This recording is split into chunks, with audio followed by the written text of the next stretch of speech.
The following was recorded in front of a live studio audience at the Studio 21 Podcast Cafe. Greater Salem, New Hampshire Chamber of Commerce presents Success in the 603, a podcast focusing on Granite Staters who have had success in the public or private sector. We'll hear stories of how these people came to be, where they are, and what you can do to get there too. Sit back and enjoy. You are in wicked awesome company. Well, hello, everyone, and welcome back to Success in the 603, a podcast that we've created to celebrate all the great people that are throughout the state of New Hampshire and hear a little bit about their success stories. My name is Donna Morris, and I serve as the president of the Greater Salem Chamber of Commerce. And I'm Craig Dufton. I'm a realtor, small business owner, and a proud chamber member. I love that he says that. How was your Thanksgiving? It was great. How was yours, Craig? Mine was very good. It's quickly becoming my favorite holiday. Yeah? Because no presents needed to be given, taken. I like to cook, and that's what I love. So Nice. I love to cook. All right. How about yours? Well, yours. Well, we're going to introduce her first. Sorry. Today, jumped the gun. It is my pleasure and privilege and honor to, we're going to be sitting here with Joanne Flynn, PGA Professional and owner of Windham Country Club in Windham, New Hampshire. A fine golf course that I've slapped it around many times, unfortunately. Never quite scored the way I wanted to. But welcome. Thank you for coming. Thank you. Thank you both. It's a pleasure to have you here. How was your Thanksgiving now? We're going to ask you. Mine was wonderful, except if I knew Donna was cooking, I would have headed over to her house. Yeah, that's probably true. Probably true. So you want to start, Donna, or do you want me to start? No, I like when you start. You like it when I start? It's been a long day already. Joanne, you've been a long time community activist and business person, active in all different women's. You've been a woman a long time. Yeah, you've been a woman a long time, Joanne. Actually, my whole life. Yeah. So anyways, after I untie my tongue here, I just wanted to talk to you about your background and where did you start? I know you weren't originally from New Hampshire. Right, I grew up in Danvers. Okay. My family was from Danvers. She's from Danvers. We have the wicked awesome accent on here. So you grew up in Danvers. Obviously, your dad is a very famous golf professional himself, Bill Flynn. Right, yeah. So he was a golf pro for probably 50 years. Yeah. He grew up in Danvers, started as a caddy, and ended up eventually becoming a golf professional and got into the business of buying golf courses, which was kind of... How does someone go from being a caddy to, I'm just going to buy a golf course? You work very hard for a very, very long time and save all your tips. Save a lot of money. I imagine he listens on the golf course too to make those connections. Right, yeah. So he basically, he just kind of worked his way up, and that's how we started the business. We started as little kids, going to work. I think my first 10-hour day was before I was 11. Really? Yeah. So what did you start? What did you start doing? Your dad became a head. Did he go from PGA? Was he a PGA professional? Yes. And he went right from that to ownership, or did he have did he have a golf career where he played or anything like that too? Or? Oh, he did. He was a great player. Yeah. Actually, he won the New Hampshire Open, Vermont Open, Mass Open. Played a lot. Got into the Hall of Fame. Nice. New England Golf Hall of Fame, which was real nice. And that was just a couple of years ago, though, right? It was. Yeah. It was. Okay. Yes. So he always worked. Always worked at a club. He was a golf professional there, and then he started leasing some properties, buying some properties, and in conjunction with the Mass Golf Association, we actually did a lot of kid camps at some of the Boston courses that we used to run. Wenham. So is this right? It was a 9-hole course in Wenham. Wenham was the first one he purchased. One? Actually, okay. Yeah, that was a little 9-hole course. He then bought Far Corners in Oxford. Yep. And then, believe it or not, it's going to be 25 years for Windham in April. That's unbelievable. Which is hard because I'm 39. So yes, that's like true too. So 14. Wow. I'd love to own a golf course at 14. I was very, very ahead of myself. Yeah. So to that point, are your earliest memories that the golf course was already in your life? Yes. Yeah. So he was always already a golf pro. So by the time when I started working, I went to his club, which was the Tom's Club in North Reading, is where I started. So I started there as a cashier, kind of chained to the cash register and picking the range by hand because you weren't old enough to drive the equipment, which was fun. Went from there to Lakeview, worked for Lakeview for a number of years, actually. And then we were aware of the property in Windham. And it had been started years ago, but it had, with the financial crisis, the real estate crisis and all that happening, It actually was never finished. So we purchased that in 92, and we opened the golf course in 95. 95, right. Yeah. So how many golf courses were you involved in with your dad, like buying and selling over those years? Do you remember, like 5, 6? There's probably 7 or 8. 7 or 8, Yeah. Amazing. Yeah, because we helped a couple while they were in bankruptcy. We managed them for the year and got them ready to be sold. Oh, nice. So you're almost like a management company type Correct. of thing. Yeah, we did. Basically. We did have a management company, sure. All right. And where were you in the scheme of siblings? I am the third child. Out of 4. Out of 4. Okay. Yes. And so they were all golfing? 2 golfers. 3 golfers, including myself. Yep. And my sister actually has a horse farm. Oh, really? Yeah, which is actually, I rode horses years ago before I played golf. And I know Did you just enjoy golf more, or like was that? How did you decide? Or just kind of probably got pushed along into it, so to speak. Yeah, I was going to actually talk about that because I read today about some articles about Joanne, and one of them was where she was having the conversation with her dad, and talking about not being a professional golfer, and she wanted to be something else. So maybe we want to talk about that. And your dad's response was, no. So I'd love to hear this. Well, I was probably a junior in high school, and I said, geez, maybe a flight attendant or a travel agent, because I like to travel. I thought that would be great. And he's like, yeah, that's terrific. It's probably not going to happen. You just keep going to work. So I probably got railroaded a little bit along those lines.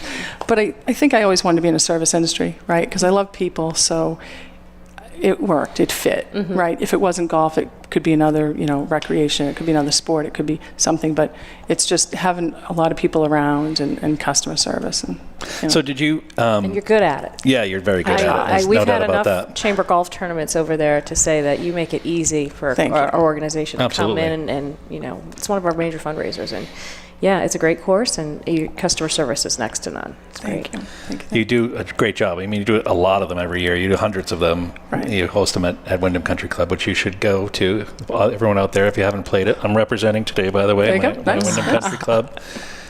You can't see that if you're listening.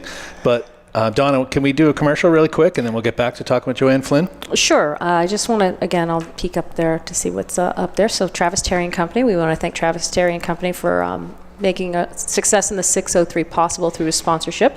Travis Terry and Company is a CPA firm located at 25 Main Street in Salem, New Hampshire. They make taxes less taxing, and tax season is right around the corner, so don't be shy. Give them a call. I believe it's 898-2511. I can check my phone. I memorize chamber member numbers sometimes. It's either 893-2511 or 898-2511. People that I ask for money a lot from are going to have mine. So thank you, Travis. Thank you, Travis. He does do my taxes. So back to Joanne Flynn, PGA Professional. Now, I wanted to ask you a question about why the PGA versus LPGA. I know you have had a lot of success. You're the first woman director in New England PGA for the state of New Hampshire. You were the first woman on the board of the New Hampshire Golf Association.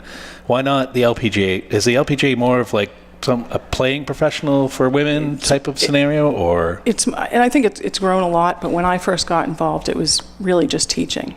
So I was more of a club pro, so I gave instruction, but I At what age is this to? When you were 18, 19. Okay, yeah. So like around 19, I became an assistant. So it was more of a managing the golf club and running the whole business, whereas the LPGA at that time was strictly teaching, and it has grown a lot.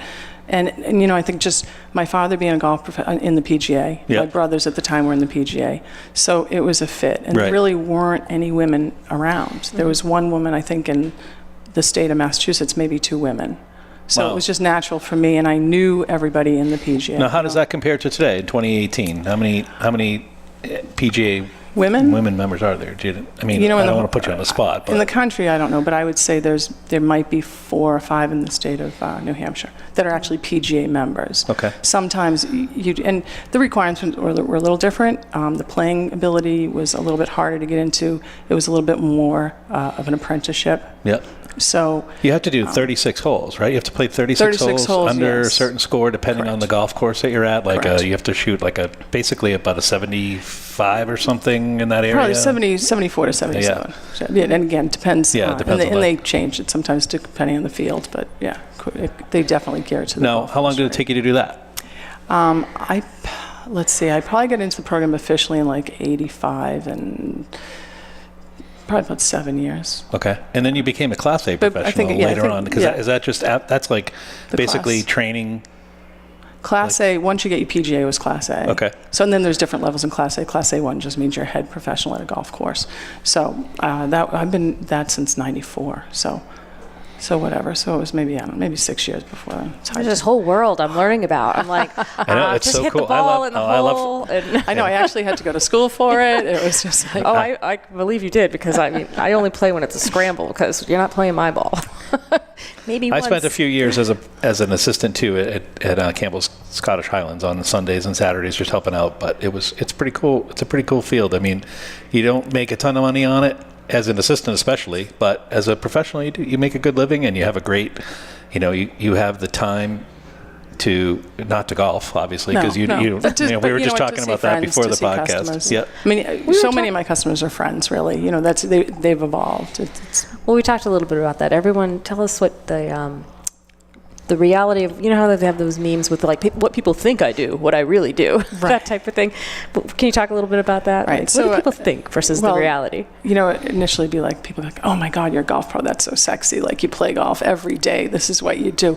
Wow, imagine that. And it's like, yeah, well, I hate to burst the bubble, and seriously want people to get into the golf field, so not to discourage them, but you need to play while you're an assistant, or you need to play before you really get into it, because honestly, it's just not a big priority, and unfortunately it isn't for me, because I own the club.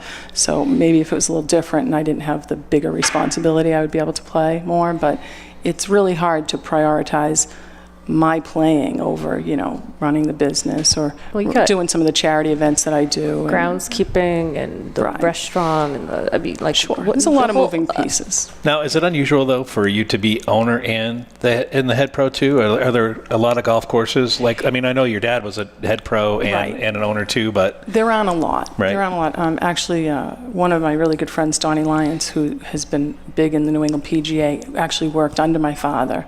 And what's really exciting is he now owns 2 or 3 golf courses. Oh, nice. And he's a PGA member. So it's really fun because, he I know my father mentored him as well as me, but, looking up and saying, this is, you don't always want to work for somebody else either. You want to you got to take some risks, but hopefully the rewards are down the road. But you've got some great assistants at your course. I do. I have 2 golf professionals, both Class A PGA members working for me, Mark Spencer and Kelly Kostick. And we have a golf academy up there. So it's just concentrate on teaching. So the 2 of them teach year round, actually, even when the snow's flying. Now, does I know Connor Greenleaf, who Liz used to work at the Chamber of Commerce. Her son was over there for a while and doing quite well. Yeah, Connor's a great player. Good kid, too. Yeah. Oh, he's a great kid. I coached him in baseball for years. Mm-hmm. Yeah. Now, does the New Hampshire PGA still host those Monday pro-ams and stuff like that? Do they still do those? Do you ever get involved in any of that, or are you? I can't say I do. I mean, I sometimes sponsor, host some, and I hosted the juniors every year for both the New Hampshire Golf and the New Hampshire PGA, which is 2 separate organizations. Right. So you keep golf geeking out, which is awesome, but I want to know a little bit more about Joanne. So I am a golf geek. Sorry. You're in this field that is, it's predominantly men, but even that aside, what did it take? What are the personality traits that it takes to be a leader and to run a golf course in your industry? You've already alluded a little bit to your good service, and you were kind of a people person, but what would you say are some of the things that the character traits people need to succeed in your industry? It's probably not too different than anything else. One thing I guess I do Craig, I know you're big on routine, you want to know, but, driving to work, I think, okay, today, guess what? The thing you need to do today is make a difference. So you make a difference in something, whatever it is, right? So you make a difference in your business, you make a difference in the customer that walks in, whether it's, I don't know, you go to Dunkin' Donuts or whatever you do. Or you help a guy find a shirt when he didn't bring his pullover to your tournament that day and he's freezing his butt off. So I clean him up, exactly. But you just try and make a difference and make something better. So if you concentrate on something every day that you can make better, then... So you take that life philosophy that you could do, like pay it forward at Dunkin's and bring it to your industry. With everything. Yeah. Right? That's cool. Well, it leads us into our segue of influences, but Donna's going to give us one more commercial, and then, I shouldn't say one more, because there'll be a few more commercials over the next couple of minutes. Yeah, we want to thank, again, our sponsors. They make success of the 603 possible. SFC Engineering, they're a multidisciplined engineering consulting firm in Windham, New Hampshire. They offer structural, the S, fire, the F, and civil engineering, SFC, as well as surveying. So if you're looking for an engineering firm, you can call them at 603-647-8700. And also, we want to thank Pika's Pub and Grill. It's we frequent Pika's quite often. I gotta say, yeah. I've been there a number of times myself. Yes, I actually think I might have ran into Joanne there. 10 Ayers Village Road in Methuen, right over the border from 603. But they've been very helpful in getting this podcast going. So be sure to stop by and see Wayne and Shane and have a bite to eat. And, yes. We might be there. We got a brand new menu over at Pika's, too. It's pretty good. So for people like me that are there all the time, it was like a refreshing change. So we're back with Joanne Flynn, PGA Professional. But we're not going to talk about PGA Professionals right now. We're going to talk about influences. We're going to talk about your dad and what kind of influence he had. And I also want to talk about your mom, too, because everybody, when they associate you, and they associate you with, Bill Flynn's golf courses, I mean, it's just an amazing, for lack of a better word, empire that, small empire that you made. Right. And, I want to know about your mom. I did have one. Okay. Yes. I was not hatched. So my mother actually was really active in St. Mary's School, which is where my grammar school. So I guess that part of, volunteering to it is she was able to do that while my father was working, all the time. But she would volunteer at the school. So we'd go in and we'd do like bingo and, count things and do whatever we had to do and stock for bingo and started that. And then, she'd do different raffles, which is, Donna can appreciate all the raffles and stuff we do. But she got really involved in that. Actually, she later became their business development person. Oh, that's neat. Yeah. So she went from a fundraising to a job. Basically, it took her fundraising to a paid position. Right. Well, Catholic schools don't exactly pay too much. Yeah, okay. So it is a labor of love, but she was really involved in that. So, that kind of the tie-in with some of the stuff that I do, she always was involved in different things in the church. And your dad obviously we know the influence he had on you in your professional career, but what about your personal relationship with your dad? We were extremely close. We spent a lot of time with him, obviously, going to work, and he taught me to play, so just spending a lot of time together, which was awesome. And we actually traveled a lot in the winter because having the same kind of career helped. If it was snowing, we were able to go away. Sure. So we do some trips and play a little golf. Nice. Yeah. Did you, obviously patience is a huge virtue for anyone out there, but for golf professionals especially, I mean, you sit there and you've got the amateur golfer and the brand new golfer or the person who's like looking at this club like, what do I do with it? Talk about how you developed your patience over the years, because at 14 years old, we don't have a lot of patience, when we're young. Right. So I can't say I ever have patience with myself, not with myself, but it's easy honestly, it's not frustrating to teach somebody else, at least 99% of the time. I'm sure I've had my challenges, but it really, because you're just trying to help them. So it's not your as compassion comes through. Right. It's not like with yourself. You're so impatient. Like, my God, how come you can't get this right? What is wrong with you? You're not going to say that to somebody. I mean, you might kind of think it once in a while, but yeah, I don't think it's not hard to be patient with other people. I think it's just hard to be patient with yourself. Not everyone's wired like that. That's a special gift you have. Donna, do you want to talk about your patience? Not particularly. But I do want to do a shout out to Joanne, because we had a networking event. Chamber was over there, and we had a little learn to golf thing. And yeah, you have a gift, a charisma. We're taking the club and we're swinging our hips and we're like just making it fun. And it was good. She might not have gotten all the technology down. It's all in the hips. Yeah, so like I said, scrambles. I just totally lost my train of thought. That's funny. That's okay.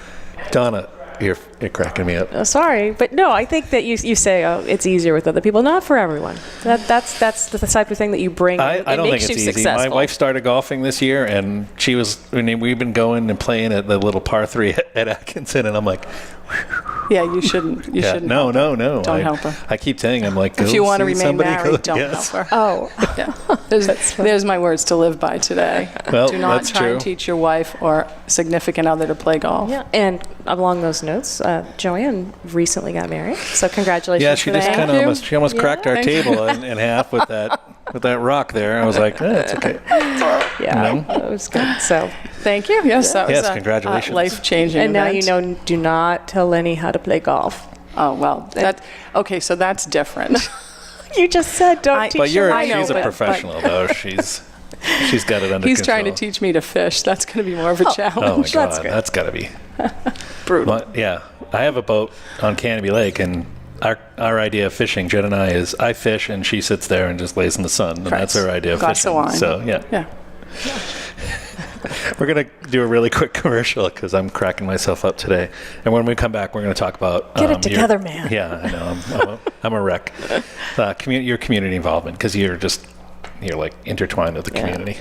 Okay, so Donna? again, success in the 603. We want to thank our sponsors. This time we'd like to thank Tuscan Brands, the great Tuscan Kitchen and Tuscan Market and the whole Tuscan Village that's going in. It's really changing the shape and face of Salem. So, I mean, if anyone's driven by, the former Rockingham Park is going under quite the renovations of the Tuscan Make a heck brands. of a golf course. Bite your tongue. And the kitchen, the restaurant, actually, and the market, their chefs prepare everything fresh. They got fresh pasta, fresh breads, fresh desserts. It's just carbolicious Yummy. over there. I'll be there tonight, actually. So, No, it's great. Thank you very much. yes, Tuscan. thank you very much. Back to you, Joanne. Community involvement. There's lots of things to talk about, but I'm going to let you talk about, because from day one at Windham Country Club, you were involved with the community with junior programs, summer programs for kids at low-income areas, and your work with women and battered women's, the what's it called, the Haven. The Haven tournament. Yeah, I know. the I Haven. knew the old name of it, and now it's Yeah. called the Haven. But why don't you talk about that a little bit? What you're involved in? So, well, when we first got up there, we were actually involved in the Boys and Girls Club of Lowell, which right. we used to bus in 200 kids. It was quite an experience because I was a little younger then too, but which was good. So we'd bus them in for a week in August, and we'd give golf lessons to them, and it was amazing actually. So, and we did this again actually in Boston. We did it at the Franklin Park Golf Course that we had 600 kids. Wow. Yeah, so Oh they'd my come for a goodness. week, and they'd get golf instruction, then they'd get McDonald's, and then they'd get bussed off. And it was awesome. And then eventually Mass built a golf course strictly for those programs. So then we obviously had our own junior programs. We do a little bit with the Boys and Girls Club of Salem, obviously my involvement being on the board there. We do a golf program with them, probably have for maybe 6 years. Unfortunately, don't get the magnitude of kids, but they come you through host the summer. annual program for them, We the do. charity golf tournament. We do the charity tournament for them, absolutely. Do that as a memorial for my father. Yeah. Actually, started that A couple of years ago, they renamed it, right? We did. Yeah. We did, absolutely. And I have to say, it's amazing. We do 2 flights. The sponsorships are amazing. The people that play, that's all wonderful. And then we have the kids come once a week for golf in the summer. We do that. We're also involved, like you said, the Haven, which is a tournament I've run for women for 20 years, actually. This will be our 21st. We've raised, probably over, maybe close to $300,000. Wow. That's great. Yeah. So And the Animal Rescue League? the Rescue League, Salem. I've been on the board there for quite a few years, and we do a tournament for them as well. Sorrel. Yep, we're talking about Sorrel. Yeah. But let me ask you a question, and I don't know if you've ever even thought about it, but how much money do you think you've raised for different charities over 25 years? I mean, do you ever think about, like, because we host our Rotary tournament there, which is a tremendous success for Rotary. I mean, we make $25,000 on a tournament where people are playing their own ball, and I have to tell you, I'm not a big huge fan of playing my own ball when it comes to October golf, number one, and number two. But we have a great tournament. We have almost 125 people every year. I mean, it's just an amazing draw, and I just think about it from you on your scale of that. We're just one organization, Rotary, and there's, you're doing that 300, 400 different organizations. Yeah, there's tons. I mean, and honestly, I couldn't even put a number on it because of all the different tournaments. But I mean, the ones, then there's ones that I'm just involved in that I, like the Boys and Girls Club and the Rescue League and the Boys and Girls Club auction, which is not a golf-related event, but oh my God, there's so many people, and the people around here are so incredibly generous. And that's what they see the need, right? There's a need. Mm-hmm. And the Rotary does it, and the Kiwanis and the Knights and everybody just. It's a great community. Salem is really had a shining example of community involvement. I mean, we do have such great leaders like you and Donna that we're really spearheading the community and getting it more and more involved. And it's great that companies like Tuscan are getting in more involved too. And he's very highly involved in the Boys and Girls Club too. He's incredibly generous. I mean, he just, at our auction, actually, there's no event that we run that he doesn't support. And he's behind it 100%. Yeah. So. He you were talking about, just for everyone Joe out there. Farrow, sorry, yes. Yeah. But we'll have him on someday, for sure. Right, we just have to nail him down. He's always in motion. So how long have you been on the board of the Boys and Girls Club? I think 11 or 12 years. Wow. Yeah. And you were president? I was president, yes. For how many years? A couple of years? 2. It's 2-year terms. 2-year terms, okay. Mm-hmm. See, I sense a trend, though, in your personality. It's nice that you came in and talked to us about this. It's like, you take that compassion and helping others through your volunteerism and, your service, like you were describing how, you want to make someone's day. And if that's on the golf course, coming out for 18 holes, you want to make it a good experience. So I feel like that's the core of you. There's a and we didn't even talk about spirit. Your chamber involvement. You've been actively involved in the chamber. Hey, want to get on my board? When you wind down on the other thing, I'll plant the seed now. As soon as I roll off one of the others. Keep us in mind. Well, you're a Bill Brown recipient. That's in right. 2014, and that's right. That was amazing. That was an incredible honor. Yeah, you're our second podcast guest who is our Bill Brown recipient. We had Peter Reno on here earlier, a couple weeks ago. Yeah. So, Donna, you want to do one more commercial, and before we do it, or we got any more commercials to do, or we want to go to the Santo Insurance quote of the week? Santo is my last one, so we put you on the spot, and I apologize for putting people on the spot every week. But I'm a big fan of quotes. I like to, hear other people's daily phrases. I have a few of my own, so I'd want to hear yours. Did you say your father's was shut the door? Yeah, my father's was shut the door even before I could get through it. So, I don't necessarily have one mantra that I have every single day, but I did see something recently which really is important. It said the harder I work, the luckier I get. So I think that's you build your own success, right? Yeah. And it definitely, I just feel it's in caring about other people, and that's how it starts. Yeah, so absolutely. You take care of people, you make other things better. Your life's going to be better. You're going to be.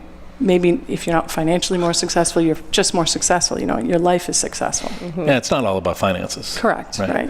It's about just being happy, it helps, making other people. Yeah, I look at money as jet fuel to do the things that you want to do. Whether it's to give that money to other people, or whether it's to travel, or to be a travel agent, or to be later on in life, maybe after being a PGA pro, she'll actually be a flight attendant. I thought retirement would be the best. Yeah. You could retire and fly wherever you want, but. I think let's talk about that, because the advice that you could give any young women that are avid golfers that are looking for a career in golf, because there's a lot of people that want to be a professional golfer, and they see Tiger, or they see other professional women that are out there and the women's tour is amazing in 2018. They're just an amazing golfers, and what advice would you give an 18-year-old who's out there looking to see?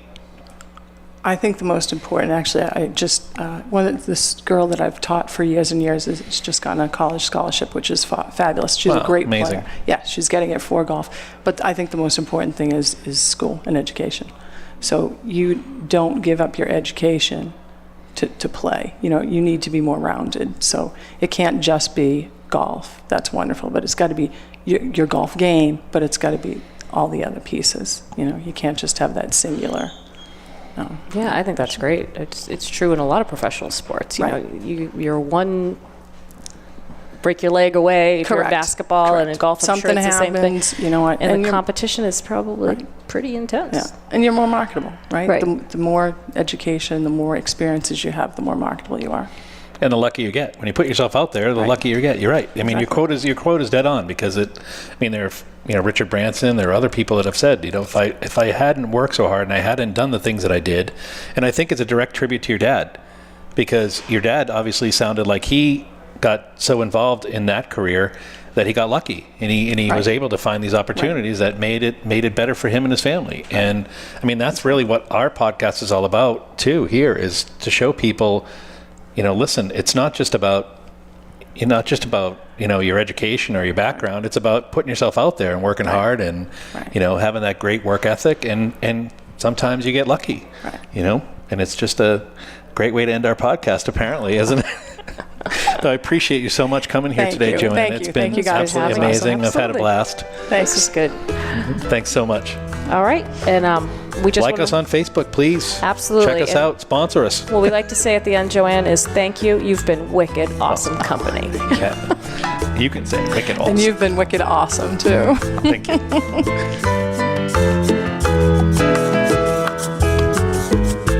The views and opinions expressed by the hosts, guests, or callers of this program do not necessarily reflect the opinions of the Studio 21 Podcast Cafe, the United Podcast Network, its partners, or affiliates.